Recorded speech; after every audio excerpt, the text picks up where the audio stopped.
Hello everyone, welcome to our next gen show. কেমন আছেন আপনারা? আজকে আমরা একজন অসাধারণ অতিথিকে নিয়ে এসেছি আমাদের নেক্সট জেন শোর স্টুডিওতে। উনি সাদিকুল ইসলাম, কাজ করছেন একজন চিফ মার্কেটিং অফিসার হিসেবে কিডজানা এবং WYSII 2026-এ উনি অ্যাওয়ার্ড প্রাপ্ত অত্যন্ত কর্মঠ একজন মানুষ। উনি ওনার পুরো জার্নির গল্পটা আমাদের সাথে শেয়ার করবেন। চলুন তাহলে ওনার সাথে গল্প করি। Thank you the next gen show, এবং সেই সাথে ধন্যবাদ জানাতে চাই ডালিয়া আপুকে আমাকে এই আয়োজনে আমন্ত্রণ জানানোর জন্য। আপনাকে অসংখ্য ধন্যবাদ আমাদের কে এত ব্যস্ততার সময়ের পরেও এখানে এসে সময় দেওয়ার জন্য। আপনার যে এত অ্যাচিভমেন্টস এবং এত ব্যস্ততা, এত অর্জন আপনার, আমাদেরকে বলেন শুরুর গল্পটা। আচ্ছা, আমি শুরুটা করতে চাই একটা গল্প দিয়ে। মানে আমাদের মতো মানুষরা যখন তার জীবনের সফলতার প্রথম ধাপে ওঠে, তখন তারা আসলে বিহাইন্ড দ্য সিন অনেক বড় বড় স্ট্রাগলের গল্প লিখতে চায়। তারা চায় তাদের জীবনের হতাশাগুলো লিখতে, তারা হচ্ছে তাদের ব্যর্থতা, তাদের মন খারাপের দিনগুলো, তাদের পারিবারিক চাপগুলো। কিন্তু আসলে আমার ক্ষেত্রে এরকম কিছুই হয়নি কখনো। আমি সেই ছোটোবেলা, আমার গল্পটা আমার বয়সী যারা আছেন তারা অনেকেই রিলেট করতে পারবেন, তাদের জীবনের সাথে মিলে যাবে। আমি খুব সাধারণভাবেই হচ্ছে ছোটোবেলা থেকে বড় হয়েছি। আমার বাবা হচ্ছে বেসিক্যালি বিদেশে ছিল, বাবার বিজনেস ছিল। তো প্রতি বছর যখন দেশে ফিরতো, 2বার করে আসতো, তো আমার বাবা হচ্ছে প্রতি বছর আমার জন্য বিভিন্ন ধরনের খেলনা গাড়ি নিয়ে আসতো। খেলনা গাড়িগুলো নিয়ে আসার পরে হচ্ছে আমরা প্রথম দিন আমার সারাউন্ডিংয়ে যারা ছিল তাদের নিয়ে আমি একসাথে সেই রিমোট কন্ট্রোল গাড়িগুলো চালাতাম। এইভাবে করে 2 দিন 3 দিন চালানোর পরে আমরা সবাই একটি গোপন বৈঠক করতাম, যার মাধ্যমে হচ্ছে এই গাড়িটা আমরা কিভাবে খুলতে পারি, এই গাড়িটার ভিতরে কি আছে, এই কিউরিসিটিগুলো আমাদের কাজ করতো। কারো বাবা হয়তো গাড়ি নিয়ে আসতো, কারো বাবা প্লেন নিয়ে আসতো, কারো বাবা হচ্ছে রিমোট কন্ট্রোল ট্রাক নিয়ে আসতো। তো এই বিষয়গুলো আমরা একসাথে একটি গোপন বৈঠকের মাধ্যমে একটি প্ল্যান করতাম এবং একটি জায়গা সিলেক্ট করতাম। তো সেখানে আমরা খুব সতর্কভাবে এই যে গাড়িগুলো আছে সেই গাড়িগুলো খুলতাম, কিন্তু আলটিমেটলি দেখা যেত যখন আমরা জোড়া লাগাতে যেতাম তো আর সেটা সম্ভব হতো না। তো এই কারণে হচ্ছে অবধারিত ছিল আম্মুর হাতে বকুনি। তারপরেও সেখানে আমাদের কিছু অ্যাচিভমেন্ট ছিল, আমরা কিছু ব্যাটারি, কিছু গাড়ির পার্টস, কিছু মোটর, সেই সাথে কিছু ওয়্যারিং পেতাম, এবং সেই সাথে আমাদের কিছু চাকা থাকতো। এই হুইলগুলো নিয়ে আমরা হচ্ছে কি করা যায় সেটা নিয়ে চিন্তা করতাম। তো আমরা হচ্ছে কেউ ফ্যান বানাতাম, কেউ হচ্ছে এটা দিয়ে চার্জার লাইট বানাতাম। এটা কিন্তু আমাদের যারা ছেলেরা আছে বিশেষ করে তাদের জীবনের মোটামুটি সবার সাথেই মিলে যায়। তো এইভাবে করতে করতে আসলে যখন 8-এ A+ পাই, 9-এ অবশ্যই ফ্যামিলি থেকে বলেছে ভালো রেজাল্ট করেছো, অবশ্যই ডক্টর অথবা ইঞ্জিনিয়ার হতে হবে। তো আমরা আসলে ওইভাবে তখন ছোটবেলা বুঝতাম না, তো পড়াশোনায় ফোকাস দিই। SSC-তেও হচ্ছে খুব ভালো রেজাল্ট করি। আপনি সায়েন্সে পড়াশোনা করেছেন? হ্যাঁ, সায়েন্সে পড়াশোনা করেছি। ইন্টারমিডিয়েটে যাওয়ার পরে যখন SSC-র গ্যাপটা পড়ে, তখন হচ্ছে আমি আমার এলাকার একটি সামাজিক সংগঠনের SSC পরীক্ষার পরে যখন যেই বন্ধটা পড়ে আমাদের, তখন হচ্ছে আমি আমার এলাকার একটি সামাজিক সংগঠনের সাথে জড়িত হই, যেটার নাম হচ্ছে ইউনাইটেড ব্রাদার্স ফোরাম। এই ফোরামটার কাজ ছিল সারা বাংলাদেশেই আপনার বিভিন্ন সেক্টরে কাজ করা, যেমন হচ্ছে শীতকালে কম্বল বিতরণ, তারপরে হচ্ছে এডুকেশনাল সাপোর্ট, তারপর হচ্ছে বিভিন্ন ধরনের অ্যাক্টিভিটিস করা বাচ্চাদের নিয়ে। তার পাশাপাশি হচ্ছে তাদের কিছু সিগনেচার প্রোগ্রাম আছে। মাঝখানে একটা কথা জিজ্ঞেস করা হয় না, আপনার গ্রামের বাড়ি কোথায়? আচ্ছা, আমার গ্রামের বাড়ি হচ্ছে চাঁদপুরে, কিন্তু আমার জন্ম, আমার বেড়ে ওঠা ঢাকাতেই। ঢাকাতে? আপনার এই সংগঠনটা কি ঢাকার? হ্যাঁ, এটা হচ্ছে ঢাকা বেস, এটা একটি সংগঠন, কিন্তু এটা এখন প্রায় আমাদের সারা বাংলাদেশেই পৌঁছে গিয়েছে এটার কার্যক্রম। তো এই কাজগুলো করতে গিয়ে আমি হচ্ছে ঢাকার বাহিরে বিভিন্ন প্রত্যন্ত অঞ্চলে যাওয়া শুরু করি, যেখানে আসলে বাচ্চাদেরকে প্রপার এডুকেশনের যে সাপোর্টটা তাদের নেই। আমরা হচ্ছে তাদেরকে বিভিন্ন ধরনের এডুকেশনাল সাপোর্ট দিয়ে থাকি। ইভেন আমরা কাজ করতে গিয়ে এমনও হয়েছে আমরা নদী পার হয়ে হেঁটে গিয়েছি, সেখানে হচ্ছে for the very first time তারা হচ্ছে ল্যাপটপ দেখেছে। মানে আমাদের নিজের কাছেই হচ্ছে খুব ভালো লাগতো এই কাজগুলো করার ফলে। তো এই কাজগুলো করতে করতে আসলে আমার ভিতরে যে মাল্টিটাস্কিংয়ের যে বিষয়টা, পড়াশোনা প্লাস হচ্ছে একটি সামাজিক সংগঠন কিভাবে চালাতে হয়, তার সাথে থাকতে হয়, এই যোগ্যতাগুলো অর্জন করি। তারপরেই হচ্ছে আমি রোবোটিক্সের, বাংলাদেশে যারা রোবোটিক্স নিয়ে কাজ করে, তারপর হচ্ছে বিভিন্ন অলিম্পিয়াড নিয়ে কাজ করে, তাদের সাথে আমি পরিচয় হই। তাদের সাথে আমি বাংলাদেশের বিভিন্ন ধরনের অলিম্পিয়াডগুলো দেখতে যাই। সেখান থেকেই আসলে আমার আগ্রহটা তৈরি। আপনি যে এই যে টিম নিয়ে বিদেশে যাচ্ছেন এবং বিদেশ থেকে টিমদেরকে জয়ী করে দেশে হচ্ছে যে সবাইকে নিয়ে আসছেন, তো এটার সাথে সম্পৃক্ত কখন থেকে শুরু? আচ্ছা, এটা হচ্ছে আমরা যেটা বললাম যে সামাজিক সংগঠনে আমরা বিভিন্ন ধরনের কম্পিটিশন করতাম, বিভিন্ন এরিয়া ওয়াইজ বাচ্চাদের বিভিন্ন ছোট ছোট গান, আবৃত্তি, হাতের লেখা, এই ধরনের কম্পিটিশনগুলো করতাম। এটা করতে করতে একসময় হচ্ছে আমি ইউনিভার্সিটিতে উঠে যাই। এই ক্ষেত্রে হচ্ছে আমার একটি মজার ঘটনা রয়েছে। আমি সায়েন্স ব্যাকগ্রাউন্ডে ছিলাম, এসএসসি এবং এইচএসসি, কিন্তু যখন আমি ইউনিভার্সিটিতে ভর্তি হই আমি হচ্ছে সরাসরি বিবিএতে ভর্তি হই। তার পিছনের একটা রিজন ছিল, আমার বাবা একজন বিজনেসম্যান ছিল, উনি বাইরে বিজনেস করতো। তো আমি ছোটোবেলা থেকে আসলে একটু বিজনেসটা আমার ভিতরে টানতো। রোবোটিক্স অথবা হচ্ছে এই যে খেলার ছলে এগুলো করতাম, কিন্তু তার পাশাপাশি আমার একটি বিজনেস মাইন্ড আস্তে আস্তে গ্রো করে। যখন আমি সারা বাংলাদেশে মানুষের সাথে ঘুরি, অনেক মানুষের সাথে পরিচয় হই, তখন থেকে আসলে আমি ডাইভার্ট হওয়া শুরু করি। তখন থেকে হচ্ছে আমি এই সামাজিক সংগঠনের অ্যাক্টিভিজমগুলো আরও বাড়িয়ে দিই। তারপরে আস্তে আস্তে 2023 সালে, হচ্ছে 2022 সালে আমার ইউনিভার্সিটি শেষ হয়। তারপরে হচ্ছে আমি একটা ব্যাংকে ইন্টার্ন করি। ইন্টার্ন করার পরে আমার জয়েন করার কথা ছিল, কিন্তু আমার ভিতরে কখনো আসলে ওই মেন্টালিটিটা গ্রো করে নেই যে আমি হচ্ছে ব্যাংকে চাকরি করব। তো পরবর্তী সময় হচ্ছে কিডজানার যে সিইও মিস্টার মোসাদ্দেক হোসেন ভাইয়াকে আজকের প্রোগ্রামে ধন্যবাদ জানাচ্ছি। এখানে কিডজানার ব্যাপারে জানতে চাই, কিডজানা আসলে কি এবং কি নিয়ে কাজ করে? আচ্ছা, ঠিক আছে। আচ্ছা, কিডজানার যাত্রাটা শুরু হয়েছে 2023 সালে। মিস্টার মোসাদ্দেক হোসেন, মিস্টার হাসান এবং সাদিকুল ইসলাম, আমরা একসাথে হচ্ছে প্ল্যান করি যে কিছু একটা করা দরকার। যেহেতু আমাদের এত বছরের একটি সামাজিক সংগঠনের একটা অভিজ্ঞতা রয়েছে, আমরা বিভিন্ন ধরনের কাজ করেছি, বিভিন্ন জেলায় কাজ করেছি। তো তখন চাচ্ছিলাম যে এটা হচ্ছে একটি প্রাতিষ্ঠানিক রূপ দেই এবং সেই সাথে হচ্ছে আমরা আরও বিগার লেভেলে যেন কাজ করতে পারি, আমাদের ম্যানেজমেন্ট লেভেলটা যেন অনেক বড় হয়।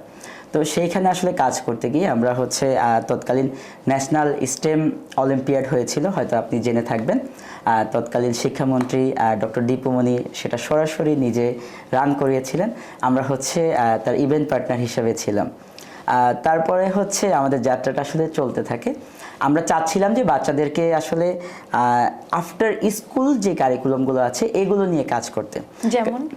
যেমন হচ্ছে আমি যদি একটু বলি, যেমন আমরা যদি সাউথ এশিয়ায় দেখি, আমাদের প্রত্যেকটা স্কুল বলেন অথবা হচ্ছে কলেজ বলেন, তাদের হচ্ছে বিভিন্ন ধরনের অ্যাক্টিভিটিস শেখানো হয়।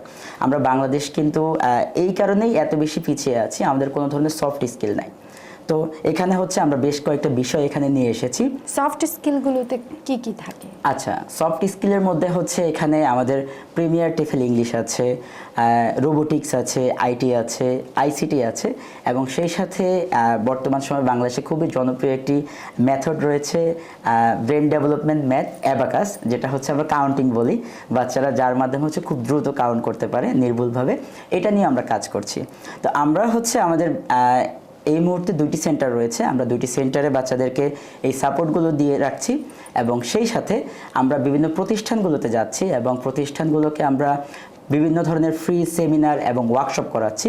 তাদের সাথে হচ্ছে আমরা খুব শীঘ্রই একটি কোলাবোরেশনে চলে যাব, যেটা ইন্টারন্যাশনাল চেইনগুলো মেনটেন করে, যেভাবে তারা বিভিন্ন ধরনের কোম্পানির সাথে কোলাবোরেশন করে তাদের কোর্সের সাপোর্টগুলো নেয়, আমরা হচ্ছে আমাদের বাংলাদেশের যে প্রতিষ্ঠানগুলো আছে তাদেরকে কিডজানার পক্ষ থেকে সাপোর্টগুলো দিয়ে থাকবো। খুবই চমৎকার গল্প। তবে আমাদের যে বিষয়টা নিয়ে জানার খুব ইচ্ছা এবং আমরা আগ্রহী, সেটা হচ্ছে আপনি পরপর কয়েকবার আন্তর্জাতিকভাবে আমাদের বাংলাদেশি টিমকে রিপ্রেজেন্ট করেছেন এবং সবকটা টিমই গোল্ড মেডেল নিয়ে আসছে। এর পিছনে রহস্যটা কি? মানে এত বড় অ্যাচিভমেন্টস, এটা তো সত্যি খুবই দারুণ বিষয়। আচ্ছা, ধন্যবাদ। সেই সাথে হচ্ছে আমি ধন্যবাদ জানাতে চাই আমাদের কিডজানা যারা ব্যাক এন্ডে কাজ করে তাদেরকে। আসলে এই আয়োজনগুলো যে কোনো একটা কম্পিটিশনে আসলে শুধুমাত্র নিজের যে ট্যালেন্টটা সেটা শো করেই আসলে আমরা জিতে আসতে পারি না। আমাদের এখানে ভালো রেজাল্ট করার মূল মন্ত্রটাই হচ্ছে আমাদের পুরো অর্গানাইজেশনটা একসাথে কাজ করে এবং বিভিন্ন ধাপে বিভিন্ন জন কাজ করে। যেমন আমি যদি একটু বলি, আমাদের রিসেন্ট কম্পিটিশনের কথাই বলি, আমাদের বাংলাদেশ থেকে প্রায় আমরা 22 জন থাইল্যান্ডের ইভেন্টে গিয়েছিলাম, WIC 2026। এটা হচ্ছে মালয়েশিয়ান ইয়াং সায়েন্টিস্ট অর্গানাইজেশনের একটি কম্পিটিশন, যার ইভেন্টটা হচ্ছে জানুয়ারিতেই হয়েছিল। তো সেইখানে বাচ্চাদের যেই রোভারগুলো আছে বা প্রজেক্টগুলো আছে, সেই প্রজেক্টগুলো আসলে কিভাবে তৈরি করবে তারা আমাদের থেকে বিভিন্ন ধরনের হেল্প নিয়েছে। তার পাশাপাশি সেখানে পোস্টার ছিল, একটা পোস্টার তারা ডিজাইন করবে, সেই পোস্টারে হচ্ছে বিভিন্ন ধরনের কি পয়েন্ট থাকবে, কি শো করলে আসলে তাদের মার্কটা অনেক বেশি ভালো আসবে, তার জন্য আমাদের আলাদা এক্সপার্টিস ছিল। এবং সবচেয়ে মজার বিষয় যেটা, আমাদের সেখানে একটা প্রেজেন্টেশন স্লাইড শো করতে হতো, যেখানে প্রায় 70 মার্কস ছিল। সেই 70 মার্কসের জন্য আমরা বাংলাদেশের বেশ কয়েকটা জায়গায় বাচ্চাদেরকে বিভিন্ন ধরনের গ্রুমিং সেশন করিয়েছি। সেখানে আমাদের বাংলাদেশের টপ নচ কিছু এক্সপার্ট যারা আছে তারা তাদেরকে সেই প্রেজেন্টেশন স্কিল সম্পর্কে ধারণা দিয়েছেন এবং তারা যেন সেইখানে বেস্ট পারফরমেন্স করতে পারে তার জন্য হচ্ছে আমরা অলরেডি তাদেরকে বেশ কয়েকবার হচ্ছে এই এক্সপার্টদের সামনে নিয়ে তাদের প্রেজেন্টেশন, তাদের স্লাইডগুলো শো করিয়েছি এবং সেখানে যা যা মিস্টেক ছিল বা আমাদের এক্সপার্টরা যা ফাইন্ড আউট করে দিয়েছে, আমরা প্রত্যেকটা বিষয় হচ্ছে তাদেরকে সাপোর্ট করেছি এবং তাদেরকে আইডেন্টিফাই করে তাদেরকে দেখিয়ে দিয়েছি। সেই কারণেই হচ্ছে আমাদের কিডজানা এবং Bangladesh young scientist and innovator সোসাইটির এই জয় জয়কার। চমৎকার। মানে এই যে উইনিং কালচার এভাবেই মনে হয় তৈরি হয়। প্রচুর কর্মকাণ্ড ছিল, আপনাদের সবার একতা ছিল, টিম হিসেবে সবার সাথে কানেক্ট করতে পেরেছেন, সত্যি অসাধারণ। আমি পরের প্রশ্নে চলে যাচ্ছি। আইটি প্রজেক্টের সুপারভাইজার হিসেবে আপনার সবচাইতে চ্যালেঞ্জ কি ছিল? আচ্ছা, ঠিক আছে। আমার হচ্ছে, যেহেতু আপনি বলেছেন যে আপনার ব্যাকগ্রাউন্ড BBA, যদিও ক্লাস 10 to 11 আপনার সায়েন্স ছিল। আচ্ছা আচ্ছা, আমার হচ্ছে BBA MBA কমপ্লিট করা অলরেডি। তো আমার কিন্তু মালয়েশিয়াতে একটি রোবোটিক্স কোর্সও করা রয়েছে। তো আমার মূল বিষয়টা যেটা চ্যালেঞ্জ ছিল, বাংলাদেশ থেকে এত বড় একটি টিম নিয়ে যাওয়া এবং অর্গানাইজলি প্রত্যেকটা দলের কিন্তু আলাদা আলাদা প্রজেক্ট থাকে, সেই প্রজেক্টগুলো সব কিছু ঠিক আছে কিনা এবং প্রত্যেকটা প্রজেক্ট ঠিকভাবে ওয়ার্ক করছে কিনা সব কিছু মেনটেন করা। তো সেই ক্ষেত্রে আসলে অবশ্যই পরিশ্রম হয়েছে, কিন্তু আমার ব্যাক এন্ডে আমার যে টিম মেম্বাররা আছে তারা আমাকে খুব সাপোর্ট করেছে। সেই সাথে আমি বলবো যে বাংলাদেশ থেকে যে টিমগুলো গিয়েছে তোমাদেরকেও আন্তরিকভাবে ধন্যবাদ এবং তাদের পরিবারকেও ধন্যবাদ। তারা খুব বেশি প্রফেশনাল দায়িত্ব পালন করেছে। তারা প্রত্যেকটি কাজ, প্রত্যেকটি আমার যে ডিরেকশন ছিল, তারা পুঙ্খানুপুঙ্খানুভাবে এটা পালন করেছে। এই কারণেই মনে হয় যে আমার কাজটা এত সহজ হয়ে গিয়েছে। আমার মনে হয় যে এরকম টিম যদি বাংলাদেশের অন্য কেউ পায়, ইনশাল্লাহ বাংলাদেশকে বিশ্বের বুকে রিপ্রেজেন্ট করতে তারও সমস্যা হবে না। তো সেই জন্যই আমি আমার যে টিম মেম্বাররা ছিল তাদেরকে ধন্যবাদ জানাচ্ছি। বেস্ট উইশেস ফ্রম কিডজানা। আপনার মতে ভালো লিডার হওয়ার প্রথম শর্ত কি? আচ্ছা, এটা খুবই চমৎকার একটি প্রশ্ন, আমার জন্য একটু টাফ। আমি জানি না আসলে ভালো লিডার কিভাবে হতে হয়, কিন্তু আমি চেষ্টা করি যে আমার উপরে যে অর্পিত দায়িত্বগুলো আছে সেই দায়িত্বগুলো যথাযথভাবে পালন করা। এবং আমার মনে হয় যে একজন লিডারের কাজ সবগুলো কাজ একসাথে না করা, তার কাজগুলো আসলে সঠিকভাবে ডিস্ট্রিবিউশন করা। আমি যদি আমার কাজগুলো সঠিকভাবে ডিস্ট্রিবিউশন করে দিতে পারি এবং সেই সাথে ফলো আপ রাখতে পারি, তাহলেই মনে হয় যে আমাদের কাজগুলো প্রত্যেকের জন্যই খুব বেশি সহজ হবে এবং আমরা বেস্ট আউটপুট নিয়ে আসতে পারবো। কিডজানা আর যেটা হচ্ছে যে ইউনাইটেড ব্রাদার্স ফোরাম, দুটি ভিন্ন ঘরানার মানে প্রতিষ্ঠান, কিন্তু আপনি গুরুত্বপূর্ণ দায়িত্বে আছেন দুটো প্রতিষ্ঠানে। এই মাল্টিটাস্কিংয়ের মানে জন্য আপনার কি কি স্কিল ডেভেলপ করতে হয়েছে, কিভাবে আপনি গ্রুমিং করলেন নিজেকে? আমার আসলে এই মাল্টিটাস্কিংয়ের বিষয়টা আসলে আমার পরিবার থেকেই এসেছে। আমার আব্বু একজন সমাজকর্মী ছিলেন, সেই সাথে হচ্ছে আমার ভাইয়াও বর্তমানে বেশ কিছু সামাজিক প্রতিষ্ঠানের সাথে আছেন। তো ছোটোবেলা থেকেই আসলে এই বিষয়গুলো আমি দেখে দেখেই বড় হয়েছি। দেখা যায় যে কোনো একটা জায়গায় ভুল করছি কাজ করতে গিয়ে, এটা সরাসরি হচ্ছে আমার বাবা অথবা আমার ভাই ধরিয়ে দিয়েছেন। তো এই কারণে আমার বিষয়গুলো একটু সহজ হয়েছে। সেই সাথে বলতে চাই, আমাদের যে প্রতিষ্ঠানের সিইও অথবা হচ্ছে আমার সামাজিক প্রতিষ্ঠানের প্রেসিডেন্ট যিনি আছেন মিস্টার মোসাদ্দেক হোসেন, উনি খুবই আন্তরিক। উনি একেবারেই ছোট লেভেল থেকে হচ্ছে প্রত্যেকটা কাজ আমাকে হাতে ধরে ধরে শিখিয়েছেন, যেটা আসলে এখনকার সময়ে এসে এরকম মানুষ পাওয়া খুব দুষ্কর, যারা হচ্ছে একটা মানুষকে আসলে কিভাবে গড়ে তুলতে হয়, কিভাবে একজন লিডার হিসেবে বানিয়ে দিতে হয়, তারা পিছন থেকে এই কাজগুলো করেন। তো সেই ক্ষেত্রে হচ্ছে আমার যেহেতু পরিবার এবং আমার প্রতিষ্ঠানের প্রধান আমাকে সহযোগিতা করেছেন, এই জন্য আমার কাছে এই বিষয়গুলো মেনটেন করা খুবই সহজ হয়েছে। আর চ্যালেঞ্জ অবশ্যই ছিল, পড়াশোনার পাশাপাশি আসলে এতগুলো দায়িত্ব, অনেক সময় হয়েছে রেজাল্ট একটু খারাপ হয়েছে, হয়তো অনেক সময় কাজ করতে গিয়ে চাপ বেশি হয়েছে। তারপরেও ওভারঅল মানুষ হিসাবে আসলে কেউ শতভাগ সফল হয় না। আমরা পুরো বিষয়টা বা ব্যক্তিগতভাবে আমি পুরো বিষয়টাকে চেষ্টা করেছি একটি গুড ম্যানেজমেন্টের আন্ডারে নিয়ে আসতে। এই কারণেই আমার এই বিষয়গুলো এখন খুব ইজি লাগে। টিমে একসঙ্গে সবাই কাজ করতে গেলে দেখা যায় যে কেউ না কেউ একটু ভুল করে ফেলে। সেক্ষেত্রে আপনার মানে আপনার পারসেপশন কি, যে কাউকে সুযোগ দেওয়া উচিত নাকি হচ্ছে যে তাকে শাস্তি দেওয়া উচিত? আচ্ছা, ভুল আসলে মানুষের দ্বারাই হয়, কিন্তু সেই ক্ষেত্রে আসলে আমি পার্সোনালি ফলো করি তার আন্তরিকতা এবং তার চেষ্টার লেভেলটা। যদি আমি দেখি তার সর্বোচ্চ এফোর্ট ছিল এবং আন্তরিকতাটা যথেষ্ট ছিল, তাহলে আমি অবশ্যই তাকে সেই ক্ষেত্রে এখানে ছাড় দিই এবং তাকে কারেকশন করার সুযোগ করে দিই। এছাড়াও টিমে যদি নতুন কেউ আসে, আমরা সরাসরি হচ্ছে আমাদের গুরুত্বপূর্ণ দায়িত্বগুলো তার হাতে অর্পণ করি না, তাকে হচ্ছে আমরা সহকারী হিসাবে তাকে প্রথমে ট্রেনিং দিই, এবং যখন একটা লেভেল পরে যদি মনে হয় যে সে এখন দায়িত্ব নিতে প্রস্তুত, তখনই আমরা দায়িত্বগুলো দিই। এই কারণে হচ্ছে আমাদের টিম মেম্বাররা খুবই কম ভুল করে, আমাদের সাকসেস রেট এত ভালো। আন্তর্জাতিক পর্যায়ে বাংলাদেশের পতাকা এতবার উড়লো, প্রথম এই এই অ্যাচিভমেন্ট যখন হলো, দেখে প্রথমে মাথায় কি আসছিল? আচ্ছা, আসলে আমাদের বাংলাদেশে যখন আমরা যে কোনো টিম ফ্ল্যাগ দেখি, আমাদের ভিতরে যেই অনুভূতিটা কাজ করে, কিন্তু সেটা যখন বিশ্বের বুকে দেখি, বিশ্বের মানচিত্রে যখন দেখি যে আমাদের বাংলাদেশের পতাকা নিয়ে আমাদের একটা অ্যাচিভমেন্ট, আসলে আমাদের বুকটা নিজেদের ভরে যায়। ইভেন এমন হয় যে অনেকেই আছে যে খুশিতে চোখ দিয়ে গল গল করে পানি পড়ে। সেই বিষয়টা আসলে যারা সরাসরি যায় তারাই একমাত্র বুঝতে পারবে। বাংলাদেশ থেকে হয়তো যারা দেখে, তাদের যে সাপোর্ট, তাদের যে ভালোবাসা, এগুলো আমাদের খুব অনুপ্রাণিত করে। সেই সাথে আমরা বলে দিতে চাই, বাংলাদেশ আসলে কোনোভাবেই পিছিয়ে নেই, বাংলাদেশ এগিয়ে যাচ্ছে, বিশ্বের বুকে বাংলাদেশ মাথা উঁচু করে দাঁড়াচ্ছে। এই যে আমরা প্রায় সময় মোবাইলে দেখি বাচ্চারা হাতের মধ্যে গণনা করে খুবই দ্রুত হচ্ছে যে সংখ্যা বের করে ফেলছে, বা কোনো প্রবলেম বা যে কোনো গাণিতিক সমস্যা সমাধান করে ফেলছে। এটাকে অ্যাবাকাস বলে, যেটা নিয়ে আপনারা কাজ করছেন। এটা নিয়ে একটু সহজভাবে বলেন, যাতে আমরা একটু সহজভাবে বুঝি। শিওর। আচ্ছা, আমাদের হচ্ছে প্রথমে বলি যে আমাদের মায়েরা সবচেয়ে বেশি খুশি হয় যখন তার বাচ্চা নির্ভুলভাবে অঙ্কতে 100তে 100 পায়। কিন্তু অ্যাবাকাস সম্পর্কে আমি বলবো যে আপনাদের সবচেয়ে বড় ভুল ধারণাটা হচ্ছে শুধুমাত্র আপনার বাচ্চা কাউন্টিং ভালো শিখবে। শুধুমাত্র অ্যাবাকাস এটার জন্যই না, অ্যাবাকাসের মাধ্যমে হচ্ছে আপনার ব্রেনের যেই ফাংশনগুলো আছে এটা ডেভেলপ হয়। একটা বাচ্চার চিন্তা শক্তি, কীভাবে চিন্তা করবে, তারপর হচ্ছে কীভাবে প্রবলেমগুলো আইডেন্টিফাই করবে, কীভাবে প্রবলেমগুলো সলভ করবে, এটা পুরোটাই হচ্ছে তার ব্রেনের সাথে কানেক্টেড।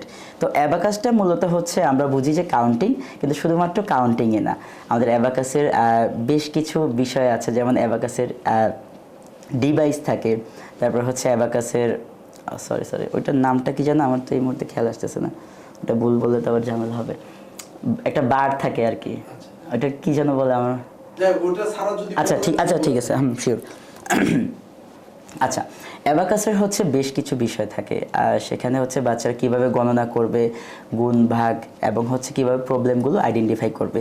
এটা বিশেষ করে হচ্ছে আমাদের ইন্টারন্যাশনাল ম্যাথমেটিক্যাল জিনিয়াস অলিম্পিয়াড যে হয়েছে রিসেন্টলি, এখানে কিন্তু বাংলাদেশ থেকে একটি সিলভার মেডেল এবং একটি ব্রোঞ্জ মেডেল পেয়েছে, সেটাও হচ্ছে কিডজানার আন্ডারেই। আচ্ছা, তাই? জি। তো সেটাতে হচ্ছে বাচ্চারা এই কাউন্টিংগুলো খুব দ্রুত করতে পেরেছে শুধুমাত্র অ্যাবাকাস শিখার কারণে। তো এই অ্যাবাকাসটা শিখার মাধ্যমে হচ্ছে ওরা যেভাবে নির্ভুলভাবে গণনা করতে পেরেছে, তার পাশাপাশি হচ্ছে তারা বিভিন্ন ধরনের প্রবলেমগুলো সলভ করতে পেরেছে।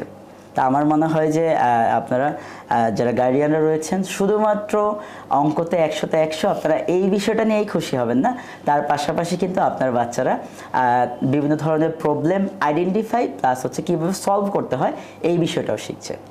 আমাদের দেশে প্রচুর আইটি নিয়ে হচ্ছে চর্চা হচ্ছিল, এখনো হচ্ছে। তো অনেক স্টার্ট আপ কোম্পানি হয়েছে এবং অনেক সময় এটা লাস্টিংও করে না। কি কারণ হতে পারে এটা, যেহেতু আপনি আইটি নিয়েও কাজ করছেন? আচ্ছা, এখানে আসলে বেশ অনেকগুলো কারণেই থাকতে পারে। প্রথমত হচ্ছে যদি আমি বলি, আমাদের যারা বাংলাদেশে স্টার্টআপ প্রতিষ্ঠানগুলো আছে, তাদের মূল টার্গেট থাকে হচ্ছে আফটার 6 মান্থ তারা হচ্ছে বড় ধরনের একটা প্রফিট করে ফেলবে বা অনেক বেশি নাম করে ফেলবে বাংলাদেশে, এরকম কিছু আসলে তাদের টার্গেট। কিন্তু আমি বলবো যে এডুকেশন যেই প্রসেসটা আছে আমাদের, কারণ বাংলাদেশে কিন্তু আফটার স্কুল প্রোগ্রামগুলো অনেকটা নতুন বলা চলে। আমরা যদি বলি যে আমাদের আশেপাশে গুলশান, বনানী, এগুলোতে হয়তো একটু এই বিষয়গুলো নোন, কিন্তু আমি যদি বলি যে ঢাকা সাউথে, ইভেন ঢাকার মধ্যেই কিন্তু তারা এই বিষয়গুলো তেমন জানে না। তো আমার মনে হয় যে যারা আছেন তারা একটু স্লো পিচে খেলতে হবে, যে আপনার যে স্টুডেন্টরা আছে তাদের প্রবলেমগুলো আইডেন্টিফাই করতে হবে, তাদের সাথে মিশতে হবে, এবং তাদের যে প্রতিষ্ঠানগুলো আছে সেই প্রতিষ্ঠানগুলোতে বিভিন্ন ধরনের সায়েন্স ফেয়ারের আয়োজন আপনারা নিজের থেকে উদ্বুদ্ধ করে দিতে পারেন, অথবা তাদের প্রজেক্টগুলো তৈরি করে দিতে পারেন। আমার মনে হয় এইভাবে যদি আপনারা আপনাদের স্টুডেন্টদের সাথে একটি কানেক্টিভিটি তৈরি করেন, একটি গুড রিলেশন তৈরি করেন, আপনারা অটোমেটিক হচ্ছে আপনার প্রতিষ্ঠান সুনাম বয়ে আনবে খুব শীঘ্রই, এবং অল্প সময়ের মধ্যেই হচ্ছে আপনার প্রচারণা বাংলাদেশে ছড়িয়ে পড়বে। আমি যেটা শুনেছিলাম আর কি, যে কোনো টিম চায় হচ্ছে সুপারভাইজার হিসেবে সাদেক ভাইকে। আচ্ছা আচ্ছা, কিভাবে এই জনপ্রিয়তাটা অর্জন করলেন? আর আমরা ভবিষ্যতে আরো বড় প্ল্যাটফর্মে আন্তর্জাতিকভাবে আপনার কোনো বড় অর্জন দেখতে পাচ্ছি কিনা? আচ্ছা, ধন্যবাদ। আসলে আমি নিজেও ব্যক্তিগতভাবে জানি না যে কেন আমাকে চায়, তবে আমি সবসময় চেষ্টা করি যে আমার আন্ডারে যে সকল স্টুডেন্টগুলো বাংলাদেশ থেকে যাবে ইন্টারন্যাশনাল মঞ্চে, অবশ্যই তাদের প্রত্যেকটা বিষয় যেন 100-এ 100 থাকে। এই বিষয়টা আমি পার্সোনালি এনশিওর করার চেষ্টা করি। ইভেন হচ্ছে আমার যেই ইন্টারনাল টিম আছে, ম্যানেজমেন্ট আছে, তাদেরকে হচ্ছে আমি বিভিন্ন ধরনের ছোট ছোট টাস্ক দিয়ে রাখি, যেটা হচ্ছে আমার সাথে যে টিমগুলো বাহিরে যাবে তারা নিজেরাও জানে না। আমরা হচ্ছে তার প্রত্যেকটা বিষয় নিজেরা পার্সোনালি আইডেন্টিফাই করি, এবং তার যেইখানে হচ্ছে কমতি রয়েছে সেখানে নিয়ে কাজ করি। এই কারণে হচ্ছে তারা আমার সাথে থাকতে চায় এবং কাজ করতে চায়, এবং সেই সাথে জানাতে চাই আমাদের সামনে বেশ কিছু কম্পিটিশন রয়েছে, এবং শুধুমাত্র আমরা কিডজানা একটি কম্পিটিশনের মাধ্যমেই আসলে সীমাবদ্ধ থাকতে চাচ্ছি না। আমরা চাচ্ছি যে বাংলাদেশের আসলে যারা রোবোটিক্স, এআই, অথবা যারা হচ্ছে প্রতিভাবান ছেলে আছে, কেউ হয়তো ম্যাথে ভালো, কেউ ইংলিশে ভালো, তাদের সেক্টরগুলোতে আসলে তারা কিভাবে বেস্ট আউটপুট দিতে পারে এটা নিয়ে আমরা কাজ করছি। সেই ধারাবাহিকতায় আমরা দেশের কিছু প্রত্যন্ত অঞ্চল টার্গেট করেছি, সেখানে যারা ট্যালেন্ট আছে আমরা ট্যালেন্ট হান্ট করছি, এবং তাদেরকে হচ্ছে তাদের নির্দিষ্ট সেক্টরে কাজ করার জন্য আমরা সুযোগ দিচ্ছি। ইভেন আপনি জেনে খুশি হবেন, আমাদের যে সেন্টার রয়েছে আমরা প্রত্যেকটা সেন্টারে হচ্ছে একটি স্পেস রেখে দিয়েছি। আপনাদের সেন্টার কোথায় কোথায় আছে? আচ্ছা, আমাদের ঢাকার বাইরেও কি আছে? আমাদের হচ্ছে 2টা সেন্টার ঢাকাতেই আছে, ঢাকার যাত্রাবাড়ির নিকটেই আছে। আমরা মূলত সাউথে কাজ করি, এই কারণেই হচ্ছে আমাদের সেন্টারগুলো যাত্রাবাড়িতে, এবং হচ্ছে ঢাকার বাহিরে আমরা অ্যাক্টিভিজম চালাচ্ছি, যেমন আমরা হচ্ছে নোয়াখালী, ফেনী, ইভেন হচ্ছে যদি আমি বলি আমার ঢাকার ম্যাক্সিমাম ভালো ভালো প্রতিষ্ঠানগুলোতে কিন্তু আমাদের সেমিনার এবং ওয়ার্কশপ করা হয়েছে। তো আমরা শুধুমাত্র নির্দিষ্ট কোনো প্রতিষ্ঠান অথবা নির্দিষ্ট কোনো গণ্ডির মধ্যে সীমাবদ্ধ থাকতে চাই না। আমরা চাই যে বাংলাদেশের যারা ট্যালেন্টেড আছে তাদেরকে আমরা একসাথে একটি প্ল্যাটফর্মে এনে আমরা বিশ্বের মঞ্চে বাংলাদেশের সুনাম বয়ে আনতে এবং বাংলাদেশের পিছিয়ে পড়া যে জনগোষ্ঠীগুলো আছে, যে স্টুডেন্টগুলো আছে, আমরা তাদেরকে একসাথে টেনে তুলতে চাচ্ছি। এতগুলো কাজের জন্য তো অনেক প্ল্যানিং লাগে, প্রিপারেশন লাগে, সেটার জন্য তো মাথায় চিন্তাও করতে হয়। তো আমার এখন এতগুলো আপনার কার্যক্রমের কথা শুনে মনে হচ্ছে যে আপনি কখন রেস্ট করেন, বা আপনার মস্তিষ্ক কি কখনো রেস্টে থাকে? আচ্ছা, এটা খুবই মজার প্রশ্ন বলেছেন। আমি আপনাকে একটা মজার কথা বলি। আমি যখন থাইল্যান্ডে যাই, আমার সেখানে হচ্ছে ফাইন্যান্সিয়াল ছোট একটা ইস্যু হয়েছে। তখন হচ্ছে আমার লাস্টের দিনে রুম শেয়ারিং ছিল হচ্ছে আমার সিইওর সাথে। তো সেদিন আমি ঘুমের মধ্যে আসলে বলতেছিলাম যে আমি যদি ওই রুমটাকে একসাথে করে দিতে পারি তাহলে হচ্ছে আমার ফাইন্যান্সিয়াল প্রবলেমটা থাকবে না। তা আমি যখন কাজের মধ্যে থাকি তখন আসলে আমি রেস্ট অথবা এই বিষয়গুলো চিন্তা করি না। আমি পুরো বিষয়টা আসলে কাজে ফোকাস করি এবং আমার অফিস সবসময় আমাকে প্রাধান্য দেয়। আমার যখন যে কোনো ইভেন্ট অথবা প্রোগ্রাম শেষ হয় সাথে সাথেই হচ্ছে তারা আমাকে বিশ্রামের ব্যবস্থা করে দেয়। এই কারণে কিডজনের সিইওকে ধন্যবাদ জানাতে চাই, সেই সাথে হচ্ছে যারা আমাদের টপ লেভেল ম্যানেজমেন্ট আছে তাদেরকে ধন্যবাদ জানাচ্ছি। সাদেক ভাইয়া, নেক্সট ডে আপনারা কি কম্পিটিশন অ্যারেঞ্জ করতে যাচ্ছেন এবং কোন বয়সীরা এখানে পার্টিসিপেট করতে পারবে? আচ্ছা, আমাদের হচ্ছে খুব শীঘ্রই দুইটা কম্পিটিশন আছে। একটা হচ্ছে ম্যাথস নিয়ে আর একটা হচ্ছে রোবোটিক্স নিয়ে। এছাড়াও আমাদের একটি ইউকেতে কম্পিটিশন আছে, যেটা আমি এখানে রিভিল করছি না, এটা সিক্রেট থাকুক। আমরা খুব শীঘ্রই হচ্ছে এটা কিডজানা থেকে জানিয়ে দিব। তো আমাদের সেগমেন্টটা হচ্ছে ম্যাথ, যে কম্পিটিশনটা এটা হচ্ছে পুরোপুরি স্কুলের যারা আছে ক্লাস 2 থেকে এখানে হচ্ছে ক্লাস 10 পর্যন্ত যারা আছে তারা এখানে পার্টিসিপেট করতে পারবে। আর আমাদের রোবোটিক্সের যে কম্পিটিশনগুলো হয় এটা হচ্ছে উন্মুক্ত থাকে, যেমন হচ্ছে একেবারে প্রাইমারি লেভেল থেকে ইউনিভার্সিটি। আমাদের থাইল্যান্ডের যে ইভেন্টটি হয়েছিল রোবোটিক্সের, সেখানে কিন্তু একজন কম্পিটিটর ছিল যিনি হচ্ছে ইউনিভার্সিটির একজন টিচার। তা আমাদের হচ্ছে এক এক কম্পিটিশনে এক এক রকম গাইডলাইন থাকে, আমরা হচ্ছে ওই গাইডলাইনটা ফলো করার চেষ্টা করি। কিন্তু রোবোটিক্স অথবা আইওটির যে সেগমেন্টগুলো থাকে এগুলো মূলত হচ্ছে আপনার ক্লাস 6 থেকে ইউনিভার্সিটি যারা আছে তাদের প্রত্যেকটা ক্যাটাগরি আলাদা থাকে, তারা সেই ক্যাটাগরিতে পার্টিসিপেট করতে পারে। এছাড়া হচ্ছে আমাদের আরও কিছু কম্পিটিশন হয় যেগুলো হচ্ছে সোশ্যাল সায়েন্স, তারপরে হচ্ছে সোশ্যাল হেলথ, তারপর হচ্ছে ইঞ্জিনিয়ারিং, এআই, এই রিলেটেড কম্পিটিশনগুলো থাকে, এগুলো আলাদা আলাদা সেগমেন্ট থাকে। যারা কম্পিটিশনে অংশগ্রহণ করতে চায় ওরা কোথায় গিয়ে যোগাযোগ করবে, বা এই লিঙ্কগুলো, এই ইনফরমেশনগুলো কোথা থেকে পাবে? আচ্ছা, আমরা হচ্ছে আমাদের কিডজানা যে ফেসবুক পেজ আছে সেখানে আমরা রেগুলার আপডেট দিই। আর ইন্টারন্যাশনাল কম্পিটিশনগুলো মূলত হচ্ছে Bangladesh young scientist and innovator society রয়েছে, সেই পেজ থেকেই হচ্ছে আপলোড দিই। এছাড়া হচ্ছে আমাদের ওয়েবসাইট আছে এবং আমি পার্সোনালি নিজেই রয়েছি, মানে আমার সাথে হচ্ছে বাংলাদেশের যারা রোবোটিক্স এআই নিয়ে কাজ করে তাদের ম্যাক্সিমাম সবার সাথেই কানেক্টেড রয়েছি। তো আমাদের যে কোনো কম্পিটিশন আসলে স্প্রেড আউট হতে সময় লাগে না, খুব দ্রুত সারা বাংলাদেশের স্টুডেন্টদের মাঝে পৌঁছে যায়। খুবই ইনফরমেটিভ কথাবার্তা হলো আজকে, জানতে পারলাম অনেক কিছু, অজানা অনেক তথ্যগুলো জানতে পেরে ভালো লাগলো। আর আজকে আমরা গল্প করতে করতে প্রায় শেষ পর্যায়ে চলে আসছি, এবং শেষ করার আগে আমাদের নেক্সট জেন দর্শকের প্রতি কিছু বার্তা, ইন্সপাইরেশনাল কিছু মেসেজ প্লিজ। আচ্ছা, প্রথমে আবারও ধন্যবাদ জানাতে চাই নেক্সট জেন শোকে। তারা আসলে এমন একটি প্ল্যাটফর্ম তৈরি করে দিয়েছে যেখানে হচ্ছে বাংলাদেশের যারা প্রতিভাবান আছে তারা তাদের প্রতিভাকে এখানে শো করতে পারে। এবং আমি মনে করি যে এই প্ল্যাটফর্মের মাধ্যমে হচ্ছে আমাদের তরুণ প্রজন্ম শিক্ষা গ্রহণ করতে পারে, যে তারা নিজেদেরকে কোনোভাবেই যেন দুর্বল না মনে করে। তাদের যেই সফট স্কিলগুলো আছে বা তাদের যে স্কিলগুলো আছে তারা সেই স্কিলগুলোকে কাজে লাগিয়ে তারা তাদের নিজস্ব সেক্টরে তারা অনেক বেশি ভালো করতে পারে। সেই সাথে বলতে চাই এখন হচ্ছে ইন্টারনেটের যুগ, আমাদের যেই কোনো কিছু জানতে হলে আমরা ইন্টারনেটে খুব সহজেই পেয়ে যাই। আমরা ইনফরমেশনের জন্য এদিকে সেদিকে বসে না থেকে আমরা খুব সহজেই হচ্ছে ইন্টারনেট থেকে ইনফরমেশনগুলো গেদার করতে পারি।